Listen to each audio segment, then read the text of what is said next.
Everyone talks about how Meghan met Harry. No one talks about what she brought with her when she did. Those words didn't come from a journalist. They weren't whispered by critics. They weren't pulled from headlines or rumors. They came from someone who was there, Markus Anderson. To most people, Markus was easy to overlook. He was polished, quiet, always standing just outside the spotlight. When Meghan Markle appeared at charity events or private gatherings, Markus was often nearby, elegant, well-mannered, forgettable by design. But in the rooms that mattered, Markus wasn't background. He was the gate. Long before palaces and royal titles entered the picture, Markus Anderson controlled access to a world where power didn't shout, it whispered. A world where silence was worth more than money. A world where mistakes didn't become scandals because someone made sure they never existed. Markus didn't chase attention, he avoided it. And that's exactly why his words carry weight. Because people like Markus don't speak unless the story was never meant to leave the room. When he spoke about Meghan, he didn't accuse her. He didn't attack her. He didn't dramatize. He simply described what he saw. Patterns, movements, choices from the vantage point of someone who had watched everything unfold from the inside. And what he saw wasn't a fairy tale. It was a construction. Before Meghan became a duchess, before she met a prince, before the world learned her name, she had already mastered another kingdom, Soho House. To outsiders, Soho House looked harmless. A stylish members club, a place for creatives, a luxury hotel with good lighting and better drinks. But to those inside, it was something else entirely. Soho House wasn't about parties, it was about protection. Phones were banned, questions were discouraged, privacy wasn't requested, it was enforced. Inside those walls, powerful people came to disappear. Actors, politicians, billionaires, all trusting the same rule. What happens here stays here. Reputations were managed quietly. Favors were remembered. Secrets moved through the room like currency. And at the center of that system stood Markus Anderson. Markus wasn't just an employee or a friend. He was the gatekeeper. The one who decided who entered, who stayed, and who never returned. He understood discretion the way others understand language. In his world, silence wasn't empty. It was active. It did work. And Soho House rewarded people who understood that this was the environment Meghan stepped into, and more importantly, the environment where she thrived inside. Soho House. Meghan Markle wasn't drifting from room to room hoping to be noticed. She wasn't a wide-eyed actress trying to belong. She belonged. Sources from within that circle didn't describe her as charming. They described her as essential. Meghan didn't just attend nights, she organized them. When a room needed energy, she knew how to lift it. When the night threatened to end too early, she knew who to call. When powerful people wanted comfort, privacy, or discretion, Meghan knew how to provide it without leaving fingerprints. She understood people, not emotionally, strategically. She knew who wanted what, who trusted whom, and how to keep everyone comfortable enough to stop asking questions. The laughter, the drinks, the atmosphere, all of it was managed, contained, controlled. That was her gift. Her value in that world wasn't beauty, it wasn't fame, it wasn't luck, it was access. Behind those velvet doors, Meghan became untouchable because she knew too much, and because she never let anything slip. She knew when to smile, when to disappear, and when to step back so someone else felt powerful. And Markus saw it all. He watched how she moved through rooms, how she built a network strong enough to protect her from consequences, how she played both sides, the public image and the private reality, without letting them collide. Once Markus opened the door to Soho House, Meghan's life stopped being private. It became a performance. And that performance was only just beginning. Inside Soho House, nothing was left to chance. Outsiders imagined chaos, loud parties, reckless behavior, people losing control. But that wasn't how it worked. Chaos attracts attention. And attention was the one thing this world refused to tolerate. Indulgence here was managed. When the night slowed, it didn't collapse. It shifted when people wanted more substances. They didn't ask loudly. They didn't have to ask at all. They trusted that someone else already understood what was needed. Meghan was one of those people. According to those who spent time in that circle, she wasn't a bystander watching the night unfold. She was the connector, the person people turned to when the mood needed lifting, when the energy dipped, when discretion mattered more than excitement. Nothing about it was sloppy. Everything arrived quietly, no panic, no noise, no mistakes. That's what made her valuable. In a world where reputations could be ruined by a single loose detail, Meghan knew how to keep everything contained. She understood timing. She understood trust. And most of all, she understood that power doesn't come from excess. It comes from control. This wasn't recklessness, it was precision. And precision is dangerous because it leaves very little room for error. By the time Prince Harry entered Meghan's life, she wasn't learning how to navigate secrecy. She had mastered it. Harry arrived in Toronto quietly in 2016. No photographers, no announcements, no palace staff hovering nearby. For once, he wasn't being watched. And that feeling mattered more to him than anyone realized.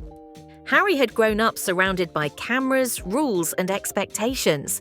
His life was mapped before he ever made a choice. What he wanted wasn't rebellion, it was relief.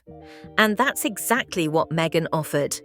Around her, Harry could breathe. She introduced him to a world where phones vanished, names were protected, and privacy wasn't a luxury. It was the rule. She guided him through spaces where everyone understood silence without needing it explained. To Harry, it felt like freedom. What he didn't see was how carefully that freedom was constructed. Meghan knew how to create the illusion of safety. She had done it before for actors, for elites, for people who trusted her to build a world that felt private while remaining fully under control. Markus noticed the shift immediately. He saw Meghan move from organizer to guide, from connector to protector. Harry wasn't just her partner. He was someone she managed carefully, shielding him from noise while quietly directing the environment around him. It looked like romance, but beneath it, something else was forming. There was one night in Toronto that insiders still speak about carefully. Prince Harry had flown in to see Meghan. The plan was simple: a private gathering, a controlled setting, a night meant to stay invisible to the palace and the press. At first, everything followed the familiar pattern. A quiet room, music kept low, drinks flowing, friends who knew the rules. Then something shifted. Inside Toronto's nightlife circles, there was a word for it: a run. It didn't mean a drive or a party hop. It meant indulgence, substances, secrets, a moment where the line blurred just enough to become dangerous. According to accounts from inside the room, Meghan wasn't just present. She was making things happen, arranging, connecting, ensuring everyone had what they wanted without drawing attention. And then came the whisper. A royal name drifted through the room, not because the person was there, but because someone mentioned she was expected: Princess Eugenie, Harry's cousin. The reaction was instant. Panic doesn't announce itself loudly. It moves fast and quiet. Because if even a rumor tied a royal name to a night like that, the damage would spread far beyond Meghan. It could embarrass the entire royal family. Something went wrong that night. No one has ever fully explained what it was. A scare, a close call, a near exposure. Some say substances were involved. Others say authorities came close. What matters is what happened next. By morning, everything was gone. No photos, no reports, no whispers outside the inner circle. It was as if the night had never happened. And that's when Markus Anderson's name began surfacing quietly behind the scenes. The man who knew how to clean a room without leaving a trace. The man who understood exactly what it cost to protect powerful people and who paid that cost without complaint. From that moment on, the story changed because once a secret nearly escapes, you don't take chances again. And Meghan understood that better than anyone. After the Toronto night, something changed. Not publicly, not immediately, but quietly in the way lives begin to shrink when certain people are no longer allowed inside them. Friends from Meghan's earlier years stopped hearing back, calls went unanswered, invitations stopped arriving. People who had once been close found themselves suddenly outside, unsure of what they had done wrong, if anything at all. It wasn't dramatic, it was clean. Meghan didn't confront her past, she didn't explain it. She removed it. In Toronto, names that had once meant everything slowly disappeared from her life. Old social circles dissolved, familiar faces faded. Even family connections began to thin, replaced by distance and silence. To someone watching from the outside, it might have looked like growth, like moving on, like transformation. But Markus recognized it for what it was. This wasn't reinvention, it was erasure. Meghan didn't carry her past with her into new spaces. She trimmed it away piece by piece until nothing remained that could pull her backward or remind anyone of who she had been before. In Markus's world, that kind of precision wasn't accidental, it was deliberate, it was survival. And once someone learns how to erase an entire chapter of their life without leaving fingerprints, they don't stop doing it. When Meghan stepped fully into the royal world, the story she presented was polished, careful, and inspiring. A modern woman, a humanitarian, a fresh start. But over time, small cracks began to appear. In one interview, she claimed she had never looked Prince Harry up before meeting him. In another moment, she spoke about his habits, his charities, and his life with a level of detail that felt rehearsed. She described feeling trapped and isolated in Britain, yet records showed frequent travel across continents. Each contradiction was small on its own, easy to dismiss, easy to explain away. Together, they formed a pattern. Behind palace walls, something subtle began to happen. Official descriptions were quietly adjusted. Biographies that once listed impressive credentials were rewritten. Lines disappeared. Claims softened. What remained was simple, factual, and carefully limited. The palace didn't argue. They edited. To Markus, the message was unmistakable. Institutions don't erase myths unless they need to protect themselves from them. This wasn't punishment, it was correction. The image that had been built layer by layer, performance by performance, was being peeled back. And for the first time, the version of Meghan that had ruled private rooms began to struggle under public light. Markus Anderson had always been loyal. In his world, silence wasn't weakness, it was professionalism. He had built his life on discretion.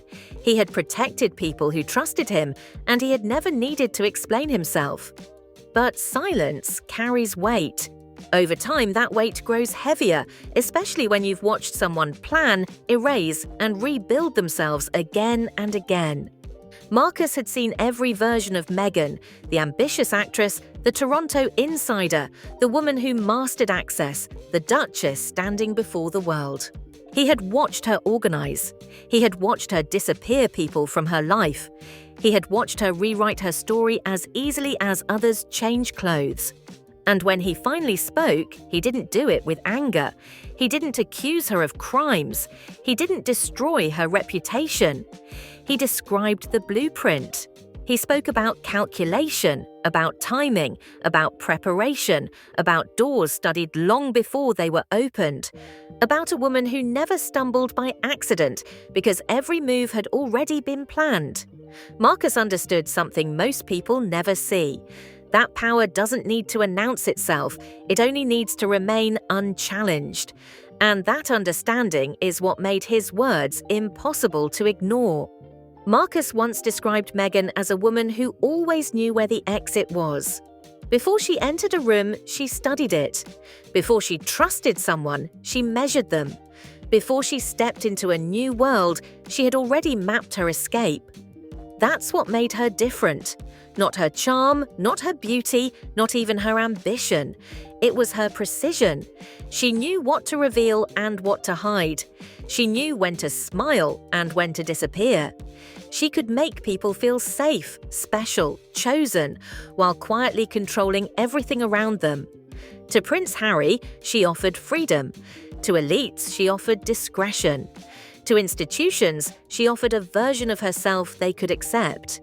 And when any version of her life became inconvenient, she didn't defend it, she erased it. Markus didn't destroy Meghan's legend. He didn't expose secrets for attention. He simply reminded the world of something uncomfortable, that behind every perfect image is a person, and behind every person is a story shaped by choices. Some people fall into power. Others build it carefully, quietly, and without witnesses. And if this is what emerged from the shadows years later, not shouted, not leaked, but spoken calmly by the man who watched it all, then the question isn't whether the story is finished. The question is how much of it is still being protected. Because stories like this don't end when the lights go out. They wait.